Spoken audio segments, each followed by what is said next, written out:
যে আজিজ এটা চিনেও না, কারণ তাহিরি ভাই তো সুপরিচিত মুখ, আমি তো আর ওরকম না।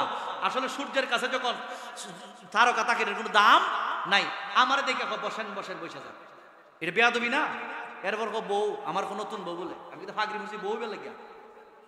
এই হলো আমাদের বেয়াদবির কালচার, এগুলো ছেড়ে দিতে হবে, মনটাকে ফ্রেশ করতে হবে সুন্দর করে। মারহাবা মারহাবা রহিম মিয়া মারহাবা দিয়েছেন ৫,০০০ টাকা, সকলে হোক মারহাবা, সকলে হোক মারহাবা, সকলে হোক মারহাবা। রহিম মিয়া ৫,০০০ টাকা, সকলে বলেন মারহাবা। আপনি জানের জান ও গো নবীজি, আপনি জানের জানে মাশাআল্লাহ।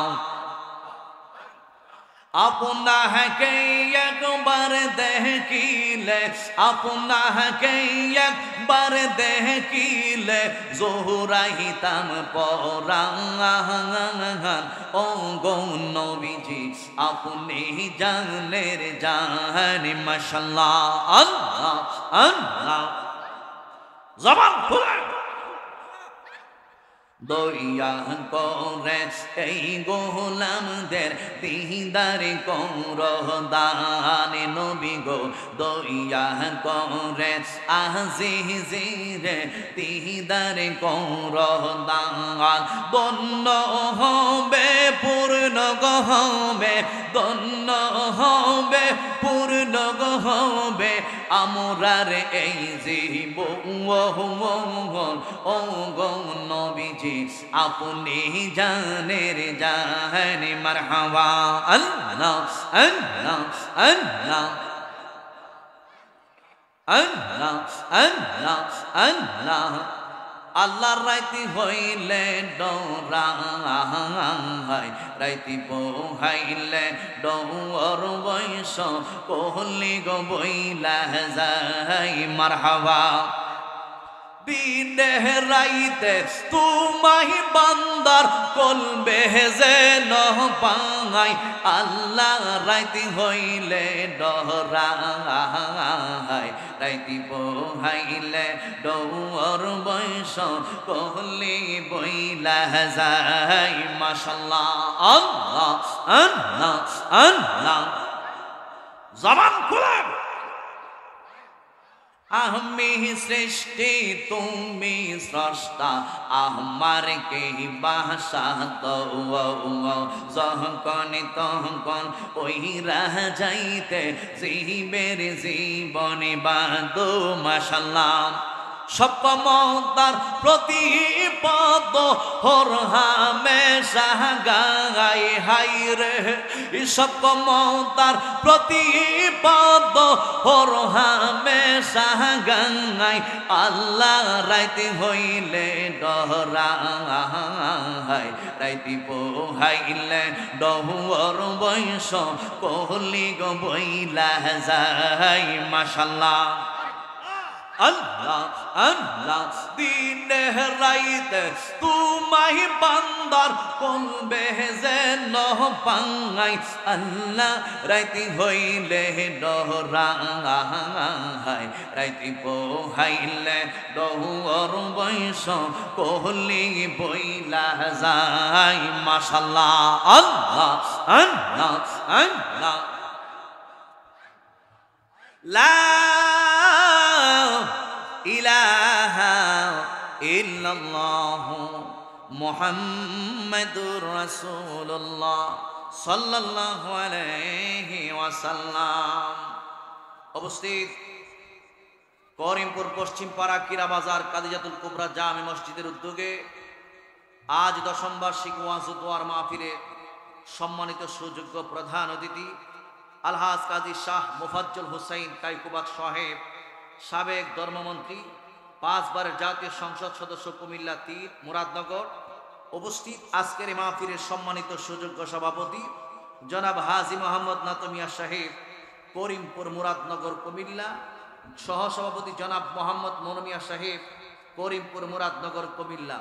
উপস্থিত আজকের এই মাহফিলের সম্মানিত সুযোগ্য প্রধান বক্তা, আপনার আমার সকলের সুপরিচিত, হাজার হাজার লাখ লাখ কোটি কোটি সুন্নি জনতার হৃদয়ের স্পন্দন, আহলে সুন্নাত ওয়াল জামাতের বলিষ্ঠ কণ্ঠস্বর, সুন্নি জামাতের অতন্ত্র প্রহরী, সারা বাংলার আলোড়ন সৃষ্টিকারী মুজাহিদ আহলে সুন্নাহ, আমার অত্যন্ত প্রিয় মানুষ, কাছের মানুষ, মহব্বতের বড় ভাই, শ্রদ্ধাভাজন পীর মুফতি গিয়াসউদ্দিন তাহিরি সাহেব মাদ্দাজিল্লুহুল আলিয়া, ঐতিহ্যবাহী ফয়েজিয়া দরবার শরীফ চাঁদপুর বিবাড়িয়া, উপস্থিত আজকের মাহফিলের বিশেষ বক্তাবৃন্দ মাওলানা এম শরাফত খান সাহেব, মাওলানা মোহাম্মদ মঈনুল হোসেন সাহেব, বিশেষ অতিথিবৃন্দ জনাব মোহাম্মদ মোল্লা মুজিবুর হক সাহেব, জনাব হাজী মোহাম্মদ জয়নাল আবিদিন সাহেব, জনাব মোহাম্মদ মাসুদ রানা সাহেব, জনাব হাজী মোহাম্মদ মানিক মিয়া সাহেব, বিশেষ মেহমান জনাব হাজী মোহাম্মদ মহসিন মিয়া সাহেব,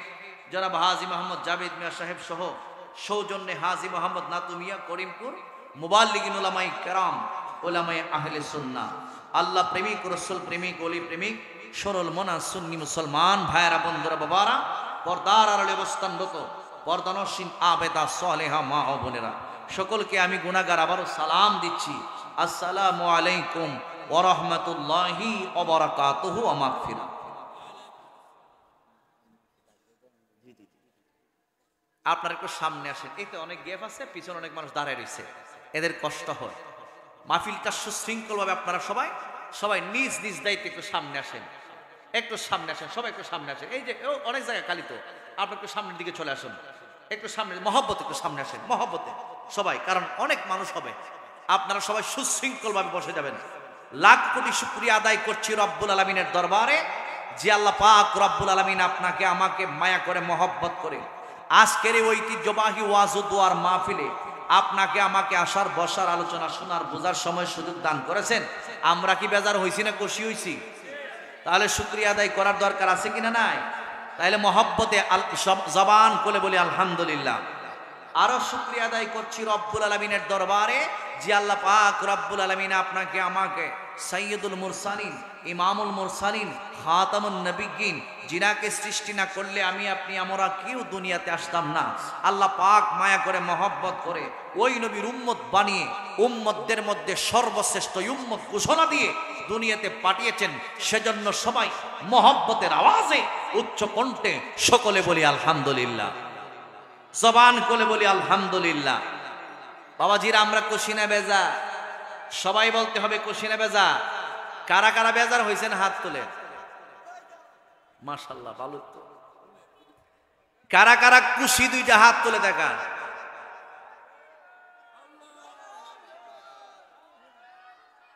ইয়া রাসূলুল্লাহ,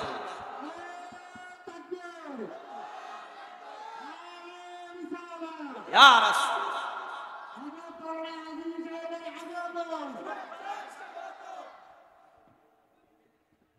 সকলে বলি মারহাবা। বাবাজিরা আমার, মাহফিল কিন্তু জান্নাতের বাগান। জান্নাতের বাগানে আমরা জান্নাতি পরিবেশে বসার দরকার আছে, সুশৃঙ্খলভাবে বসার দরকার আছে। কথা বলুন, ঠিক না বেঠিক? এই মাহফিলটা প্রতি বছরে একবার হয়। আমার হাবিব, আল্লাহর হাবিব সাল্লাল্লাহু আলাইহি ওয়াসাল্লাম আজ থেকে ১৫০০ বছর আগে ঘোষণা দিয়েছেন, উম্মত, দুনিয়াতে যেই জায়গার মধ্যে তোমরা জান্নাতের বাগান দেখবা, ওই জান্নাতের বাগানে তোমরা বসে যাইবা। হুজুর, দুনিয়াতে জান্নাতের বাগান কোনটা? রাসূল সুন্দর করে বলতেছেন, ইদা মারারতুম বিরিয়াদিল জান্নাহ, যেই জায়গার মধ্যে দুনিয়াতে জান্নাতের বাগান দেখবা, ওই বাগানের মধ্যে তোমরা বসে যাইবা। আমরা দুনিয়ার জান্নাতের বাগান এখানের মধ্যে বসছি। আল্লাহর হাবিব বলেন, সাহাবাই কেরাম প্রশ্ন করে, নবী গো, দুনিয়ার জমিন আবার জান্নাতের বাগান কোনটি? আল্লাহর হাবিব বলেন, ১ নাম্বার যেখানে আল্লাহর কোরআনের বয়ান হয়, ২য় নাম্বার যেখানে আমি নবী মুস্তাফার বয়ান হয়। এই জায়গাটার সাধারণ জায়গা থাকে না, ওই জায়গাটা হয়ে যায় জান্নাতের বাগান। কথা বলুন, ঠিক না বেঠিক? এই যে মাহফিলে আমরা আসছি, কারো কিন্তু গুনাহ নাই, অর্থাৎ গুনাহগুলো রেখে দেওয়া হয়েছে। যখন দেখা যাবে মাহফিলের মধ্যে আইসা আপনার গুনাহ মাফ করাইতে পারেন নাই, তারপরে এই গুনাহগুলো আবার তোমার আমার সঙ্গে চলে যাবে। আমরা কি মাহফিলে এসে গুনাহগুলো মাফ করানোর দরকার আছে কিনা নাই? এমনও তো হতে পারে যুবক, আজকের এই মাহফিলটার উসিলায় আল্লাহ পাক আপনার আমার জীবনের গুনাহ মাফ করে দিতে পারে কি পারে না? আমার আপনার গুনাহ আছে কিনা নাই? এজন্যই গুনাহ মাফ করাতে হবে, কারণ আমি আপনি আমরা কেউ চিরদিন দুনিয়াতে থাকার জন্য আসি নাই। এমন একটা জায়গার মধ্যে একদিন চলে যেতে হবে, যেই জায়গার মধ্যে চলে গেলে মানুষগুলো আর দ্বিতীয়বার দুনিয়াতে আসবে না। ওই জায়গাটা হলো কবর। কবরের পরে আস্তে আস্তে গাঁঠে গাঁঠে আপনার আমার বিপদ বেড়ে যাবে যদি ইমানে এবং আমলে পরিপূর্ণ হয়ে কবরের মধ্যে যাইতে না পারি। আর যদি ইমানে এবং আমলে পরিপূর্ণ হয়ে কবরে যাইতে পারি, প্রত্যেকটা গাঁঠে গাঁঠে আপনার জন্য আল্লাহ উত্তম ব্যবস্থা রেখে দিয়েছেন।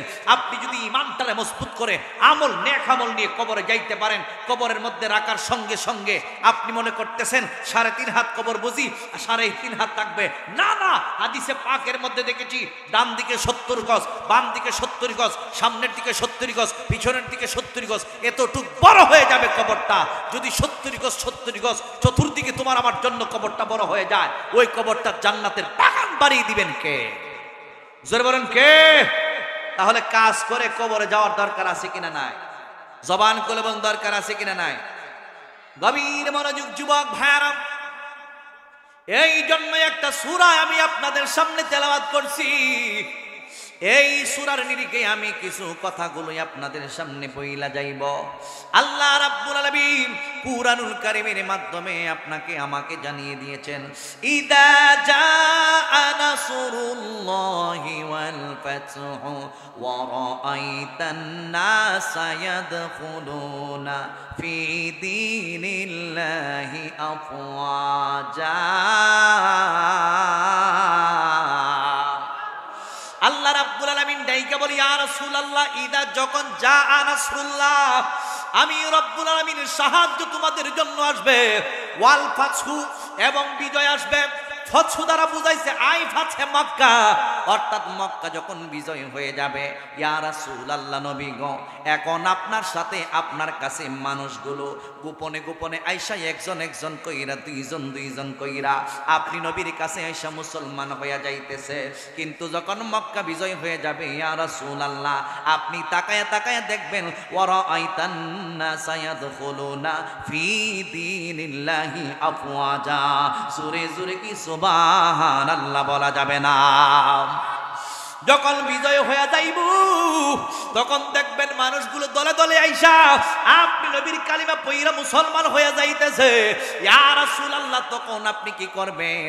আমার আল্লাহ রাব্বুল আলামিন ডাইকা বলে, বন্ধু আপনি কি করবেন শুনেন, ফাসাব্বিহ বিহামদি রাব্বিকা ওয়াস্তাগফিরু, আপনি বেশি বেশি করে আল্লাহর তাসবিহ তাহলিল আদায় করবেন। ফাসাব্বিহ বিহামদি এবং আল্লাহর প্রশংসা করবেন, ওয়াস্তাগফিরহু এবং আল্লাহর কাছে ক্ষমা চাইবেন। কার জন্য ক্ষমা চাইতে হবে? কারণ আমার নবীর তো কোনো গুনাহ নাই। আল আম্বিয়া কুল্লুহুম মাসুম, সমস্ত নবী এবং রাসূলগণ নিষ্পাপ। শুধু আমার নবী নয়, এ মুরাদনগরের মানুষ, ও কুমিল্লার মানুষ, সমস্ত নবী এবং রাসূলগণকে আমার আল্লাহ নিষ্পাপ কইরা দুনিয়ার জমিনের মধ্যে পাঠাইছে। আমার নবীও হইল নিষ্পাপ, অথচ এখানের মধ্যে আল্লাহ বলেছেন ওয়াস্তাগফিরুহু, আপনি আল্লাহর কাছে ক্ষমা চাইবেন। ইয়া রাসূলুল্লাহ নবীজি,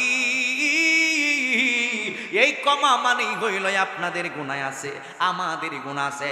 এই মাহফিলের মধ্যে প্রধান অতিথির গুনাহ আছে, এই মাহফিলের মধ্যে সভাপতির গুনাহ আছে, এই মাহফিলের মধ্যে বিশেষ অতিথির গুনাহ আছে। এই মাহফিলের উপরে আমরা যেই এই প্যান্ডেলের মধ্যে মঞ্চের মধ্যে বৈশা গেছি, উলামায়ে কেরামগণের গুনাহ আছে। কারো গুনাহ বেশি আবার কারো গুনাহ কম। আমার নবীর দায়িত্ব দিয়া দিয়েছে, ইয়া রাসূলুল্লাহ আপনি আপনার গুনাহগার উম্মতের জন্য আল্লাহর কাছে ক্ষমা চান। জোরে জোরে কি সুবহানাল্লাহ বলা যাবে না? হে আমার আশিকিন জাকিরিন মুহিবিন মুরব্বি বাবা জিরারি, ও যুবকের দল, আমার নবীকে আমার আল্লাহ রাব্বুল আলামিন হাশরের ময়দানে সুপারিশকারী হিসেবে পাঠিয়ে দিয়েছেন। দুনিয়ার আমি আপনি আমরা কিন্তু যদিও কোনো পাওয়ার না থাকে, আমার নবীকে আমার আল্লাহ রাব্বুল আলামিন শ্রেষ্ঠতম পাওয়ারফুল ক্ষমতা দিয়ে দুনিয়ার জমিনের মধ্যে পাঠিয়ে দিয়েছেন। আল্লাহর হাবিব নিজেই বলে দিয়েছেন, শাফাআতি লি আহলিল কাবাইরি মিন উম্মতি, হে দুনিয়ার মানুষ শুইনা নাও, আমি নবীর উম্মত গুনাহ কবিরা গুনাহগার উম্মত যারা যারা আছে হাসরের ময়দানে আমি রাসূল তাদেরকে সুপারিশ কইরা কইরা জান্নাতের মধ্যে নিয়ে যাইব। তাহলে আমার নবী তোমার আমার জন্য সুপারিশ করবে যদি তুমি আমি নবীর পক্ষের লোক হইয়া থাকি। জোরে জোরে কি সুবহানাল্লাহ বলা যাবে না? কারণ মারা যাইব, দলে দলে মানুষগুলো মুসলমান হয়ে যাইবে। আপনি তাফসিরে আজিজ কইলা দেখেন, আব্দুল আজিজ মুহাদ্দিসে দেহলভী রাহমাতুল্লাহ আলাইহি এই তাফসিরে আজিজের কথা, তাফসিরে আজিজের মধ্যে বলা হয়েছে সূরা নসরকে সূরা তাওদি বলা হয়, মানে বিদায়ের সূরা বলা হয়। এই সূরা নাজিল হওয়ার পর আমার নবী রাহমাতাল লিল আলামিন আর বেশি দিন দুনিয়াতে থাকবে না। এই জন্য এই সূরাটাকে সূরা তাওদি বলা হয়, এই জন্য সূরাটাকে বিদায়ী সূরা বলা হয়। বন্ধুরে আমার এই সূরাটার নিরিখে আমি আপনাদেরকে বইলা যাই, আল্লাহর নবীর একজন বিবি ছিল, জিনার নাম ছিল উম্মে হাবিবা। উম্মে হাবিবা রাদিয়াল্লাহু তাআলা আনহা যখন আমার নবীর উপরে এই সূরাটা নাজিল হইছে রে বাবা, উম্মে হাবিবা রাদিয়াল্লাহু তাআলা আনহার কাছে গিয়া ডাইকা বলে, এ আমার প্রাণের বিবি গো, ও প্রাণের বিবি গো, আমি নবী আর বেশি দিন দুনিয়াতে থাকবো না। এই দুনিয়ার জমিন তাইকা চইলা যাইতে হবে, সবাইকে একদিন চইলা যাইতে হবে রে বাবা। এই জন্য মরণের আগে মরণের প্রস্তুতি নেওয়ার দরকার আছে কিনা নাই? আরো জবান খুলে বলুন দরকার আছে কিনা নাই?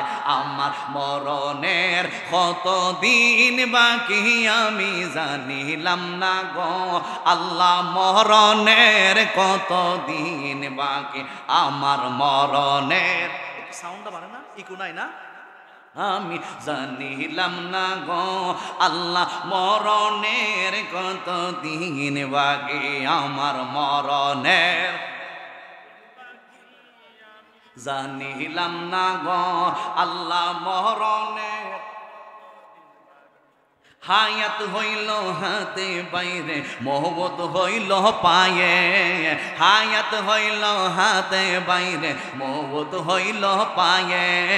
যেই জায়গায় যার মরণ লেখা সেই জায়গায় সে মরে, আমি জানিলাম না গো আল্লাহ, মরণের কতদিন বাকি আমার মরণের কতদিন বাকি আমি জানিলাম না গো আল্লাহ, মরণের।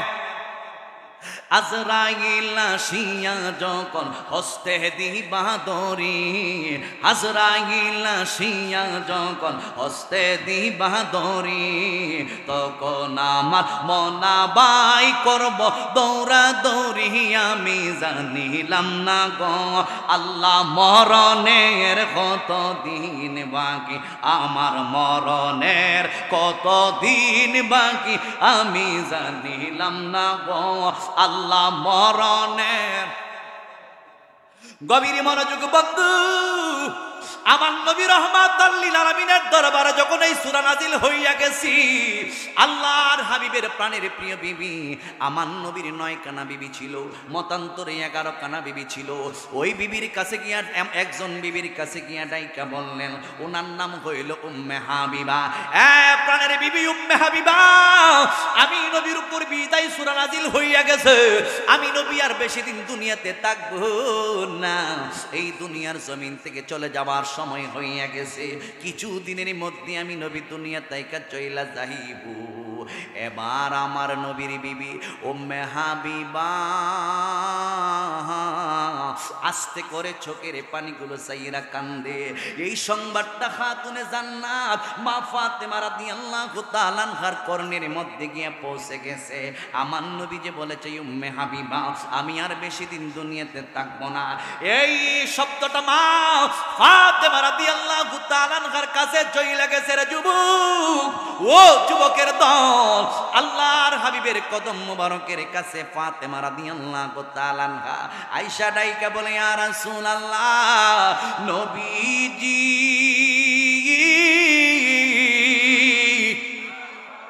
ও মায়ার নবী গো, বলেন কি আপনি নবী যদি দুনিয়া তাইকা চইলা যান, আমি ফাতেমা কার চেহারা মোবারক দর্শন করব? ইয়া রাসূলুল্লাহ, আপনি নবী যদি দুনিয়া তাইকা চইলা যান, আমি কার চেহারা মোবারকের দিকে তাকাইব? এইভাবে এইভাবে খাতুনে জান্নাত মা ফাতেমা সুকির পানিগুলো সাইরা সাইরা কান্না শুরু করে দিয়েছে। আমার নবী ডাইকা বলে, ফাতেমা আমার কাছে আসো। জগতের মা ফাতেমা আমার নবীর কাছে গেল। আমার নবী ডাইকা বলে, ফাতেমা শুইনা নাও, আমি সবার কান্না সহ্য করতে পারি, কিন্তু আমি ফাতেমা তোমার এতই ভালোবাসি, তোমার চোখের পানি আমি নবী রহমাতাল লিল আলামিন সহ্য করতে পারি না। তুমি কেঁদো না, তোমার চোখের পানি আমি সহ্য করতে পারি না। ইয়া রাসূলুল্লাহ, নবী আপনি নবী দুনিয়া থেকে চইলা যাইবেন, আমি কেমনে সহ্য করব? এই জন্যই আমি কান্দি। এবার আমার নবী ডাইকা বলে, ফাতেমা তুমি আমার কাছে আসো, তোমার কানটায় আমি নবীর মুখ মোবারকের মধ্যে লাগাও। কষ্ট হইতেছে আপনাদের? এই কথাগুলো বলার দরকার আছে কিনা নাই? খাতুনে জান্নাত মা ফাতেমা রাদিয়াল্লাহু তাআলা আনহা ডাইকা বলে, ও ফাতেমা তোমার কানটা আমি নবীর মুখ মুবারকের মধ্যে লাগাও। মা ফাতেমা রাদিয়াল্লাহু তাআলা আনহা নিজের কানটায় আমার নবীর মুখ মুবারকের মধ্যে লাগাইছে। কেউ যেন না শুনে, কেউ যেন না বুঝে।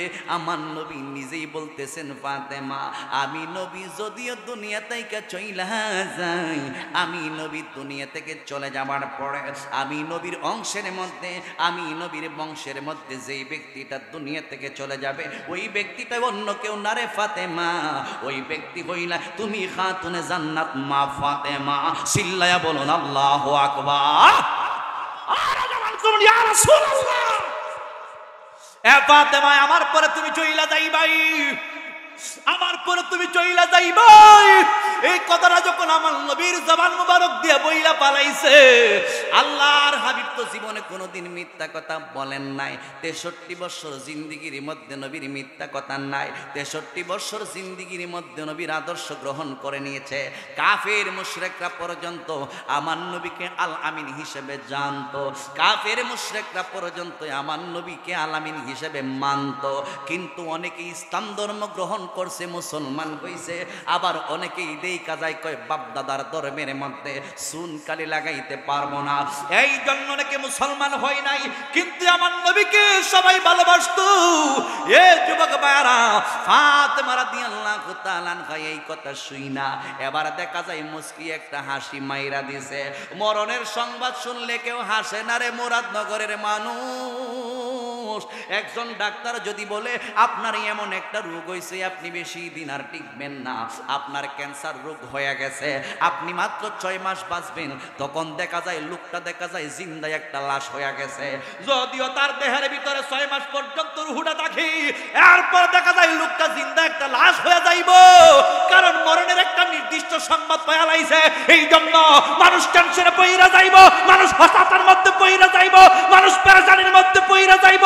এই জন্য আমার আল্লাহ রাব্বুল আলামিন মরণের সংবাদটা গোপন রাইখা দিয়েছে, এটাকে ওপেন করে দেই নাই। চিল্লায়া বলুন ঠিক না বেঠে?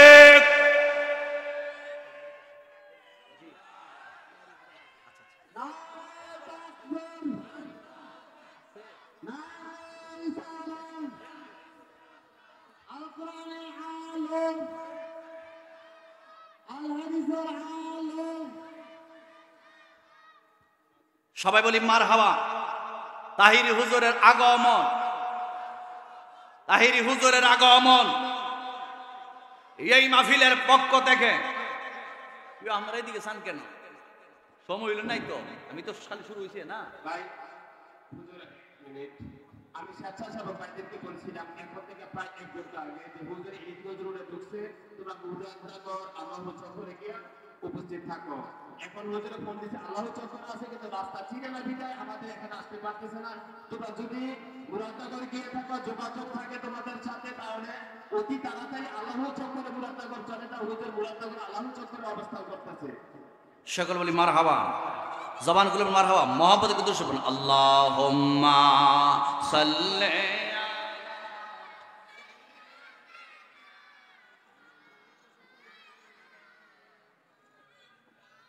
ওয়া আলা আলি সাইয়্যিদিনা। তোমার জন্যে মন কাঁদে, আকি কাঁদে ভুবন কাঁদে শুধু বেদনায় হৃদয়ে আমার বাসা বাঁধে অনুরাগে আল্লাহুম্মা সাল্লি সবাই আওয়াজ হবে একটু সাইবা সাইবা বসুন সাইবা সাইবা ওয়া আলা আলি সাইয়্যিদিনা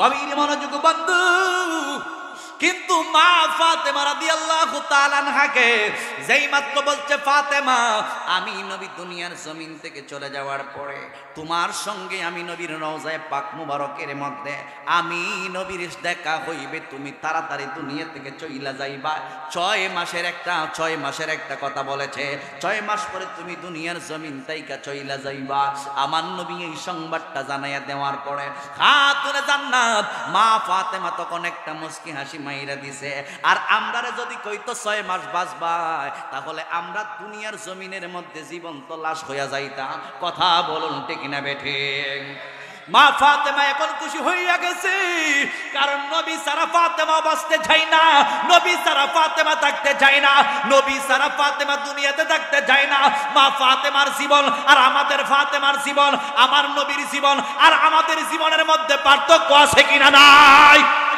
আরো জবান করে আছে কিনা নাই এরপরে আস্তে আস্তে আল্লাহর হাবিব রাহমাতাল লিল আলামিন দুনিয়ার জমিন থেকে চইলা যাইবে রে বাবা এরপরে মনে করেন সফর মাস চলে আসছে সফরের পরে হইল কিন্তু সফরের পরেই হইল রবিউল আউয়াল মাসের 12 তারিখ আমার নবী দুনিয়ার জমিন থেকে চলে গিয়েছিলেন সফর মাসের মধ্যভাগে আল্লাহর হাবিব সাল্লাল্লাহু আলাইহি ওয়াসাল্লাম অসুস্থ হয়ে গিয়েছিলেন আল্লাহর নবী জানে দুনিয়া থেকে চইলা যাইবো ওই নবী রাহমাতাল লিল আলামিন একদিন জান্নাতুল বাকির মধ্যে গেছে জান্নাতুল বাকির মধ্যে সাহাবায়ে কেরামগণ শুইয়া রইছেন সাহাবায়ে হাজার সাহাবায়ে কেরাম জান্নাতুল বাকির মধ্যে শুইয়া রইছে আমার নবী দুনিয়া থেকে চলে যাইবে রে বাবা আমার নবী রাহমাতাল লিল আলামিন বিদায় নেওয়ার আগে সাহাবায়ে কেরামগণের কবরগুলোকে সামনে রাইখা এই মদিনা শরীফের বিশাল কবরস্থান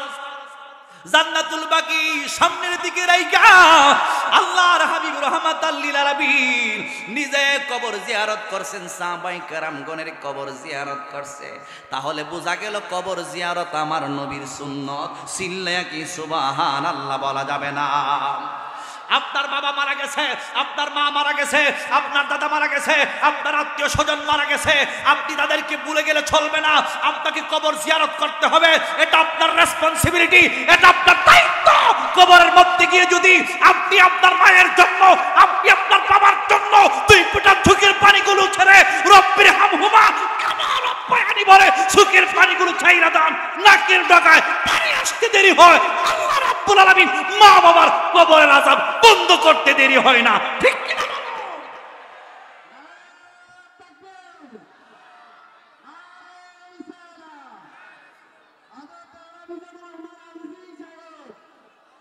তাহলে জিয়ারতের দরকার আছে কিনা নাই তাহলে জিয়ারতের দরকার আছে কিনা নাই জিয়ারত করা হলো নবীর সুন্নাত কার সুন্নাত আল্লাহর ওলিদের মাজার জিয়ারত কার সুন্নাত স্বয়ং রাসূল পাক সাল্লাল্লাহু আলাইহি সাল্লামের রওজায়ে পাক মুবারক জিয়ারত কার সুন্নাত মা বাবা আত্মীয় স্বজন সবার কবর জিয়ারত কার সুন্নাত নবী শিখায় গেছে কথা কোন ঠিক না বেটি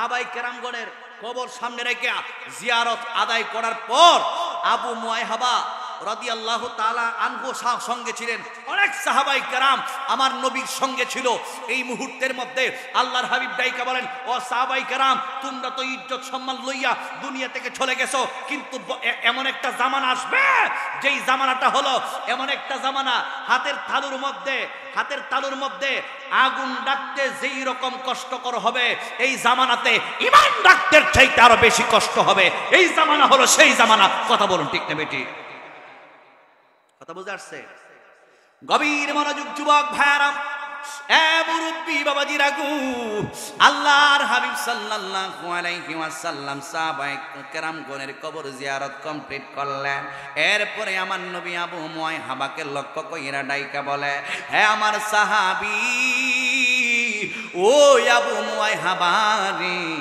আমি তোমাকে বলি তুমি শুই না নাও, আল্লাহ রাব্বুল আলামিন বিশেষ কয়েকটা নিয়ামত আমাকে দান করছে। এর মধ্যে একটা নিয়ামত হইল আমি নবী যতদিন দুনিয়াতে ইচ্ছে হয় ততদিন আমাকে দুনিয়াতে থাকার অনুমতি দিয়েছেন।